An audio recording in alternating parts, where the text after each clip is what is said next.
Hello viewers. आज मैं आपके लिए माउस ड्रामे की एपिसोड नंबर 13 और 14 की स्टोरी एक्सप्लेन करने लगी हूँ। अगर आपने इस सीरीज़ की पिछली वीडियोस नहीं देखी तो प्लीज़ मैं सजेस्ट करती हूँ कि उसे ज़रूर देख लें। मैं उनका लिंक डिस्क्रिप्शन बॉक्स और कमेंट बॉक्स में दे दूँगी। तो गाइस, अब बढ़ते हैं एक्सप्लेनेशन की जानिब। हमें एपिसोड 13 में सबसे पहले एक फ्लैशबैक दिखाते हैं कि जी इयॉन जब प्रेग्नेंट थी तो उसे एक फ़ौजी यूनिफॉर्म में आदमी किडनैप कर लेता है और फिर वो उसे मारने ही वाला होता है कि किसी ने आकर उसकी जान बचा ली। फिर हमें प्रेजेंट में दिखाते हैं कि मुची बारियूम को नदी किनारे ले जाकर बताता है कि यहाँ से हमें मर्डर वेपन और कोट मिला था। उस पर बोंगशी का ब्लड नहीं था बल्कि एक जेल के कैदी का था, यानी कि किलर बहुत शातिर है और हमें उसने ओपन चैलेंज किया है कि जैसे हम उसे पकड़ नहीं सकते। फिर फ्लैशबैक में दिखाते हैं कि बारियूम ने ही बोंगशी को बचाने के लिए ये सारा सामान नदी में फेंका था और फिर बहाने से डिटेक्टिव शिन को आइडिया दिया था कि बहाव की वजह से तुम नदी के पास जाकर चेक करो, तो उसे वहाँ से ये सारा सामान मिल गया और इस तरह बोंगशी की जान भी बच गई।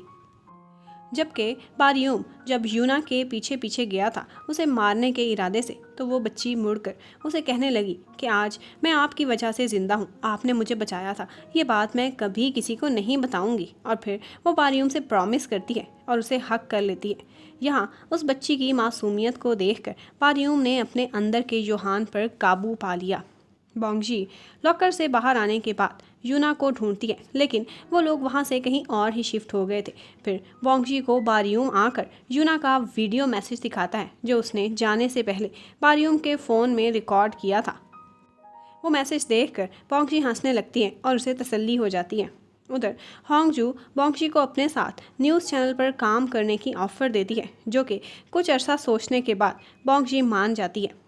बाद में बारियूम डॉक्टर डैनियल के पास जाता है और वो काफ़ी डरा हुआ होता है और उसे बताता है कि मैं यूना को मारने ही वाला था क्योंकि मेरे अंदर का योहान मुझ पर काबू पा गया था, लेकिन फिर मैंने बहुत मुश्किल से खुद पर कंट्रोल किया।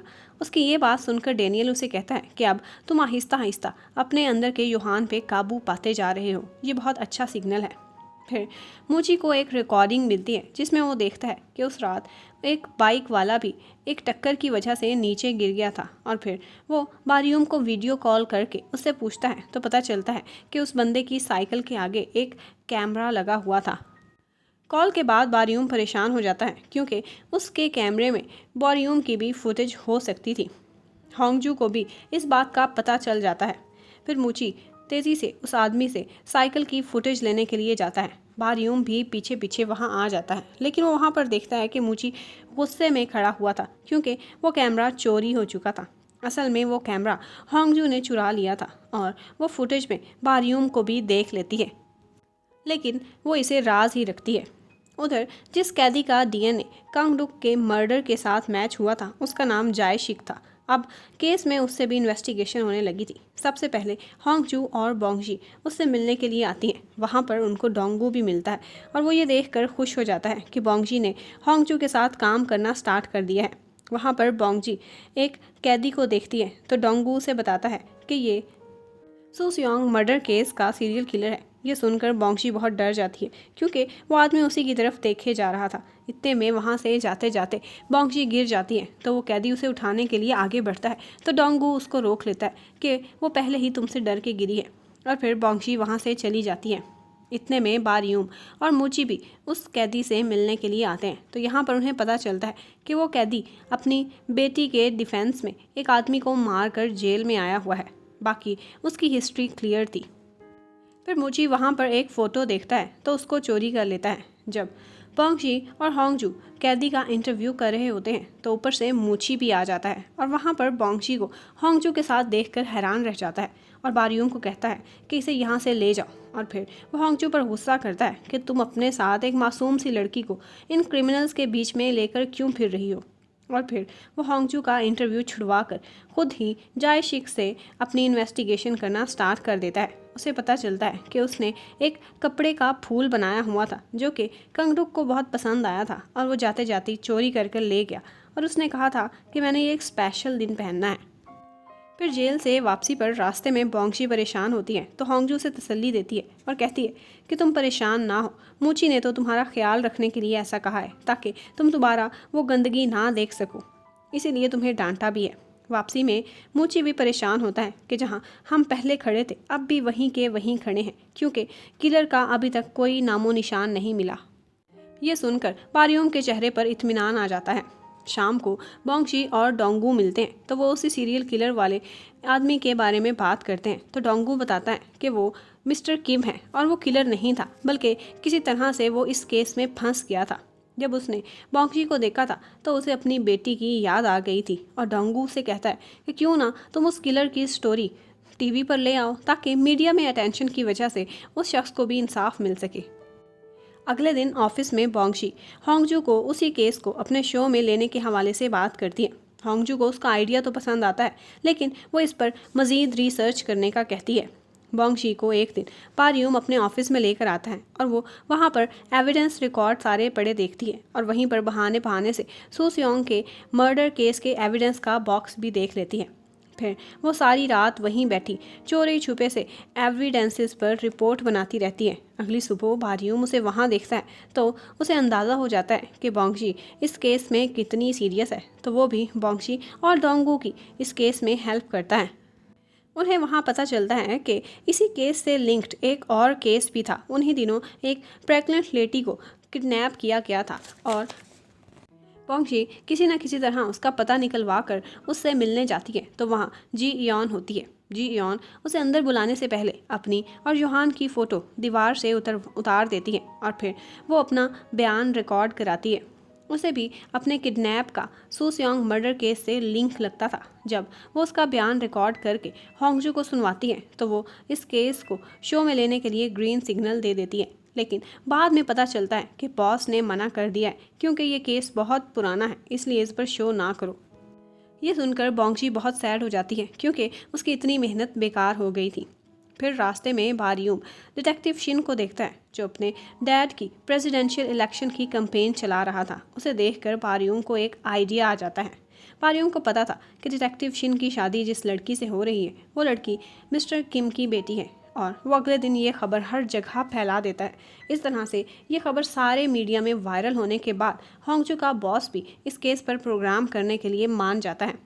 फिर होंगजू इस केस पर शो करती है और वो शो में बताती है कि उस सीरियल मर्डर का सिग्नेचर ये था कि वो हमेशा विक्टिम के सामने एप्पल खाया करता था और वो अपने शो में मिस्टर किम के जेल होने पर ऐसे ऐसे पॉइंट्स इरेज करती है जिसकी वजह से वो शख्स बेगुनाह नज़र आता है। मूची भी ये शो देख रहा था। जब बाद में मूची पोंगशी से मिलता है तो वो उससे कहता है कि तुम बहुत अच्छा काम कर रही हो। यहाँ पर पोंगशी उसे नए कपड़े गिफ्ट करती है और उसे कहती है कि डिटेक्टिव शिन की शादी पे ये कपड़े ना पहन जाना, वरना तुम तो अपने यही वाले कपड़े पहन के चले जाते। फिर मूची वो नए कपड़े ट्राई करके देखता है और उसे छेड़ने के लिए कहता है कि मैं तो बारियूम से भी ज़्यादा प्यारा लग रहा हूँ। तो पोंगशी उसे कहती है कि तुम बारियूम से ज़्यादा प्यारे लग ही नहीं सकते। उस वक्त मूची उसे कहता है कि बारियूम तुमसे बहुत प्यार करता है, तुमने पहले अपनी ज़िंदगी में बहुत दुख देखे, अब मैं चाहता हूँ कि तुम बारियूम के साथ अपनी ज़िंदगी सुकून से गुजारो। फिर अगले दिन होंगजू को ऑफिस में एक कॉल आती है कि कोई आदमी उसे कांगडुक के केस से मुतालिक कोई वीडियो देना चाहता है और वो उससे शाम को मिलने का डिसाइड करती है। उधर मूची जायशिक के केस पर इन्वेस्टिगेशन जारी रखता है। उधर जायशिक की सज़ा पूरी हो गई थी और अब वो जेल से आज़ाद हो जाता है। जिस बाईसाइकिल राइडर ने वो वीडियो होंगजू को देनी थी उसका एक्सीडेंट हो जाता है और कोई उसका लैपटॉप लेकर भाग जाता है ताकि सबूत भी बाकी ना रहे। मिस्टर किम की बेटी उसको मिलने जेल में जाती है तो वो अपने बाप को कहती है कि आप ही असल कातिल हैं। ये सुनकर मिस्टर किम रोने लगता है कि उसकी बेटी को ही उस पर यकीन नहीं तो बाकी दुनिया का क्या फ़ायदा। दूसरी तरफ मूची इन्वेस्टिगेशन करता करता जायशिक की बेटी से मिलने जाता है जिसको बचाते हुए उस बंदे ने कत्ल किया था। तो वहाँ पर मूची को पता चलता है कि वो जायशिक की सौतेली बेटी है और बल्कि जिसको उसने मारा था असल में वो उसके हाथों से उसको बेटी को बचा रहा था और असल मर्डरर वो आदमी खुद था। ये सोचकर मूची परेशान हो जाता है क्योंकि जायशिक तो अब जेल से भी छूट चुका था। उधर बारियूम को डॉक्टर डेनियल से एक और साइकोपैथ का भी कंफर्म हो जाता है वो सैंपल जायशिक का था क्योंकि बारियूम को उस पर पहले ही शक था। अब बारियूम और मोची दोनों को पता चल गया था कि असल में कातिल मिस्टर किम नहीं बल्कि जायशिक था। अगले सीन में हमें दिखाते हैं कि बारियूम जायशिक को मार रहा होता है और उसे कहता है कि मैंने कितने दिन इंतज़ार किया तुम्हारे छूटने का। जब वो उसे मार रहा होता है तो उसी जगह पर मूची भी उस बंदे की लोकेशन निकलवा कर वहाँ पहुँच चुका था। मूची को भी उस जायशिक का असलियत का पता जो चल गया था। बोंगशी उधर से उस बाईसाइकिल राइडर के पास हॉस्पिटल में जाती है और उसके बैग में से एक फ्लैश ड्राइव मिलती है और जब वो ऑन करके वो वीडियो देखती है तो उसमें कंगडुक के मर्डर सीन पर उसे बारियूम नज़र आता है। बारियूम को देखने के बाद वो उस फ्लैश ड्राइव को फ्लश कर देती है ताकि किसी और को पता ना चल सके। उधर जब मूची क्राइम सीन पर पहुंचता है तो वहां पर जायशिक की लाश पड़ी होती है और करीब ही होंगजू भी होती है और बारियूम वहां मूची को देखकर भाग जाता है। जब बारियूम घर आता है तो बोंगशी उसके घर के आगे बैठी रो रही होती है और वो उसे भाग कर हक कर लेती है। तो बारियूम उसे कहता है कि मैं वैसा नहीं हूँ जैसा तुम मुझे समझती हो और फिर उसे पीछे करके वो अंदर घर चला जाता है। फिर हमें फ्लैशबैक में दिखाते हैं कि बारियूम ने जायशिक पर नज़र रखी हुई थी क्योंकि उसे कंफर्म हो गया था कि वो साइकोपैथ है। फिर जेल से निकलने के बाद वो पास है होंगजू को गुजरता हुआ देखता है तो वो उससे लिफ्ट मांग लेता है। रास्ते में होंगजू से कहती है कि मुझे पता है तुम्हारी असलियत का। बस फिर अगले सीन में वो होंगजू को बांध कर बैठा होता है कि मेरे अंदर का किलर तुमने जगा दिया है। ऊपर से फिर बारियूम आकर होंगजू को बचा लेता है और फिर वो जायशिक की कन्फेशन की वीडियो भी बनाता है और वो वीडियो टीवी पर चल जाती है और वहीं से उसी के कन्फेशन के ज़रिए ही लाशों का भी पता बताता है। अब यानी कि मिस्टर किम इनोसेंट साबित हो गया था। फिर अगले दिन डिटेक्टिव शिन की शादी थी जहां सारे लोग खुशी खुशी आए हुए थे और अब मिस्टर किम भी अपनी बेटी की शादी पर जाता है। ये सब बारियूम ने ही चुपके चुपके उसकी मदद की थी। लेकिन बारियूम आजकल बोंगशी को इग्नोर कर रहा था, उसकी कॉल्स भी नहीं उठाता था। एक दिन बोंगशी बारिश में उसके ऑफिस के बाहर खड़ी होती है लेकिन बारियूम ना मिलने का बहाना लगा देता है। मूची भी ये सब कुछ देख लेता है तो वो बारियूम को नसीहत करता है कि मुझे ही देख लो, मेरे से ही सबक सीखो। होंगजू को ना करके वो आज भी पछता रहा था। अगर वो उसे अपना लेता तो आज उसकी ज़िंदगी बहुत डिफरेंट होती। फिर वो बारियूम को भी समझाता है तो बारियूम सोचता है कि वाकई मुझे बोंगशी से दूर नहीं रहना चाहिए क्योंकि वही मेरे अंदर के बारियूम को जगा सकती है। और फिर वो उसे कॉल करके कल रात डिनर पर मिलने का वादा करता है तो बोंगशी खुश हो जाती है और फिर वो अच्छा सा तैयार होकर ऑफिस जाती है क्योंकि वापसी पर उसे बारियूम से मिलना था। वहाँ उसे अपने ऑफिस की लॉबी में एक बच्चा मिलता है जिसका नाम कोनम है और वो खुद को डिटेक्टिव कहता है कि मैंने अपने एरिया में बिल्लियों के कातिलों को ढूंढ लिया है। इतने में ऊपर से बारियूम आ जाता है तो वो बच्चा वहाँ से चला जाता है। बोंगशी बारियूम को भी बच्चे की बातें बताती है लेकिन फिर बारियूम को एक अर्जेंट काम के सिलसिले में कॉल आती है तो वो डिनर कैंसिल करना पड़ता है। फिर डॉक्टर डेनियल बारियूम को बुलाकर अगले टारगेट का नाम पता देता है लेकिन बारियूम कहता है कि कोई तो है जो आपको ऑर्डर्स कर रहा है, आप इतना सब कुछ अकेले मोल नहीं ले सकते। और वो नाम पता फाड़ कर कहता है कि आइंदा से मुझे डिक्टेशंस ना दो, अगला शिकार मैं खुद ही तलाश करूँगा। फिर अगले दिन बारियूम भी उस बच्चे के स्कूल के बाहर खड़ा होता है और बोंगशी भी आ जाती है। वहाँ पता चलता है कि बच्चे पर एक केमिकल गिरने से वो जल गया है और उसे हॉस्पिटल लेकर गए हैं। वहाँ पर एक बच्ची की ग्रैंडमा भी आई हुई होती है। मूची और बारियूम इस केस पर इन्वेस्टिगेशन करते हैं तो लगता है कि जैसे किसी ने जानबूझकर उस पर केमिकल गिराया है और ये हादसा नहीं था। वहाँ पर ग्रैंडमा को घर छोड़ते हुए बारियूम को अपना एक पुराना कोलीग मिलता है और वो कहता है कि जो बिल्लियों का कातिल पहले हमारे एरिया में था अब वो लगता है कि यहाँ शिफ्ट हो गया है। बारियूम काफ़ी इन्वेस्टिगेशन करता है और उसको इस केस में स्कूल में मीट सप्लाई करने वाले एक बुचर पर शक था और वो इन्वेस्टिगेशन में लगा रहता है ताकि कोई एविडेंस हाथ लग सके। फिर उसे पता चलता है कि यही बुचर बिल्लियों को भी मारा करता था और उसी की दांतों से उसने एक की चेन भी बनाई हुई थी और कोनम बच्चे को इस बात का पता चल गया था। और सिर्फ यही नहीं, उस आदमी ने अपने एक दोस्त के साथ मिलकर सालों पहले एक बच्ची को भी जलाकर मारा था। लिहाजा बारियूम जब उन दोनों का DNA टेस्ट कराता है तो वो दोनों ही साइकोपैथ निकलते हैं।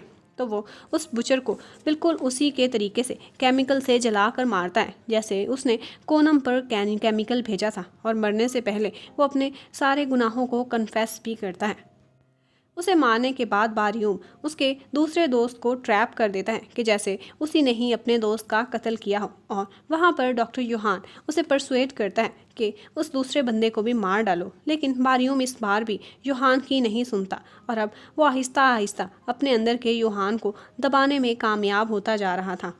लेकिन मूची को केस पर इन्वेस्टिगेशन करते हुए अंदाज़ा हो जाता है कि ये उसी आदमी का काम है जिसने पहले 2 कत्ल किए हैं, और उसका ये ख्याल वो बारियूम से भी शेयर करता है। बाद में बारियूम बोंगशी से मिलता है और उसे कहता है कि मैं बीमार हूँ, जब तक मैं ठीक ना हो जाऊँ क्या तुम मेरा इंतज़ार करोगी? तो बोंगशी कहती है कि हाँ, मैं आखिरी सांस तक तुम्हारा इंतज़ार करूँगी, और फिर वो दोनों किस करते हैं।